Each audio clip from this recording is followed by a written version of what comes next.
Bellerophon was a citizen of Corinth. His father was Poseidon, the sea god. However, Bellerophon was raised by his birth mother Eurynome and her husband Glaucus. In his youth, Bellerophon wanted to ride Pegasus and decided to do so later in life. Pegasus was a white horse. The horse was immortal and had wings. To get Pegasus would be a challenge. Bellerophon went to Polyidus to get advice. Polyidus was a wise man who lived in Lycia. Polyidus told Bellerophon to sleep in one of Athena's temples. That night, Athena sent a sign to Bellerophon through a dream. In his dream, Athena had a golden bridle in her hands. When Bellerophon woke up, he had the bridle in his hands. Bellerophon went to where Pegasus grazed and tamed the horse. Bellerophon then went to King Pithra. He wanted permission to marry his daughter, Aethra. Before the wedding took place, Bellerophon was accused of murdering a relative. It was possible to be purified of that crime. King Proteus was to do so. However, King Proteus's wife liked Bellerophon, but he didn't return the gesture. In response, she reversed the story and told the king her version. King Proteus didn't want to disobey Xenia, the laws of hospitality, and do anything to Bellerophon. Therefore, he decided to send Bellerophon to deliver a letter to Iobates. Iobates was the king's father-in-law and the king of Lycia. Bellerophon went without question to Lycia with Pegasus. Bellerophon never opened the letter on his way to Lycia. The letter read, "Dear Iobates, kill the person who hands this to you." Just as planned, Bellerophon handed Iobates the letter. Since Iobates was under the same hospitality rules as the king, he let Bellerophon stay at the castle. Everyone treated Bellerophon calmly, and they feasted every night. However, the king had something up his sleeve.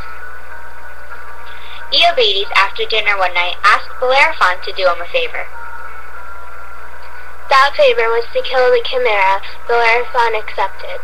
The Chimera was a deadly creature that was impossible to kill because of its fiery breath. The monster was a combination of a lion, goat, and a snake. Bellerophon went straight to work on trying to figure out a way to defeat the Chimera. The plan was to attack from the sky. In order to do so, he called for Pegasus. Now Bellerophon needed a spear or a sword, not just any ordinary weapon though. The gods helped Bellerophon once again. They gave him the idea to put a piece of lead on the spear. It would cause the monster to gag, then would cause heartburn for the beast. Bellerophon saddled Pegasus up, and they were off to Cragus, Lycia, where the Chimera waited. Bellerophon attacked from the sky as planned and defeated the Chimera once and for all. Iobates still wanted to keep his promise to King Proteus. Iobates decided to send Bellerophon on another quest to get rid of him. He sent him to the Soloni tribe. The Soloni tribe was a neighboring kingdom, but were enemies with Iobates. With the help of Pegasus, Bellerophon won the battle. The next task Iobates had lined up for the hero was to go against the Amazons. The Amazons were female warriors, and they were no match for Bellerophon. Losing hope, Iobates set up one last trap for the hero. Iobates sent his best soldiers to attack Bellerophon as he was coming home. Of course, Bellerophon escaped unharmed. Iobates realized the gods favored Bellerophon. Iobates in return gave Bellerophon his daughter Philono as a wife and part of his kingdom. For some time it seemed that Bellerophon would have his happy ending, yet he didn't. In his later years, he wanted to be an immortal. He believed he deserved it. He and Pegasus flew to Mount Olympus. Zeus, the king of the gods, was not happy about that at all. Zeus sent a gadfly to sting Pegasus. Pegasus, in reaction, chucked Bellerophon to the ground. Amazingly, Bellerophon survived, but he was crippled. For the rest of his life, Bellerophon lived alone.